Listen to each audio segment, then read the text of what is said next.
Здраво, јас сум адвокат Весна Тренковска и денес во ова видео ќе зборувам малку за судскиот депозит. Судскиот депозит представува предавање во судот на посебна депозитна сметка во судот одредени с предмети како на пример пари,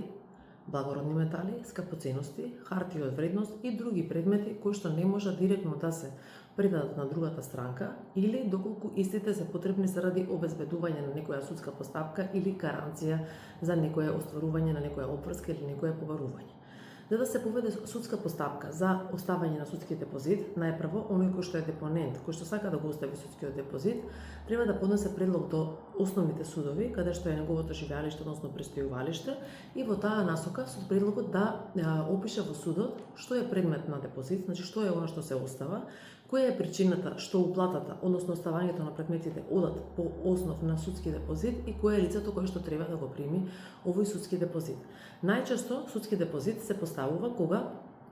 заради некоја спроведена извршна исправа должникот не може бараната обврска за исполнување да ја исполни кон доверителот, бидејќи не може да го најде каде живее, не знае негова сметка, не знае каде да ги остави предметите кои што треба да ги предаде, и од тие причини, за да не се доведе сам себе во присилна постапка за извршување, тој поднесува барање до судот за депонирање на средства, на предмети, на скапоценности и така натаму, за да може да тој својата обврска се ослободи, а оној кој што треба да ја прими преку судска постапка, односно со примање на депозитот од судот.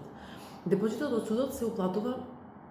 доколку се создадат услови за тоа, односно доколку судот го усвои овој предлог за оставање на судски депозит како основа, се остава на овластена сметка, депозитна сметка на судот, и таа се чува во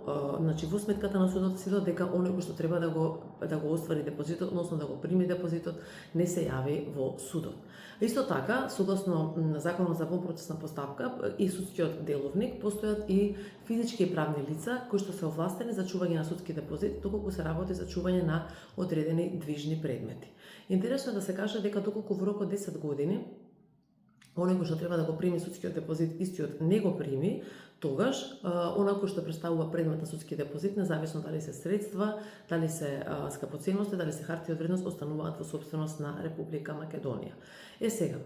постапката, како што кажав, е со поведување на предлог за оставање на судски депозит, и доколку судот го прифати овој предлог како основа, тој го известува лицето кој што треба да го подигне депозитот дека е поведена ваква постапка и го упатува, односно го повикува во судот за да го прими судскиот депозит. Доколку го прими, судот дава одобрение за примање, тој ја остава својата сметка,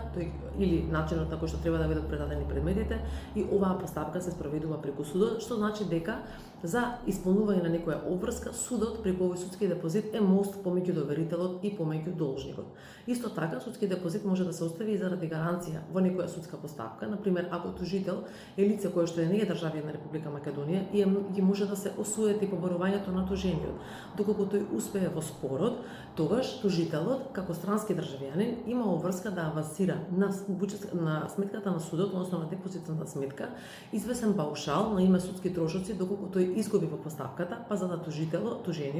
односно неговиот полномошник, по завршувањето на постапката да може овие трошоци да ги наплати. Исто така,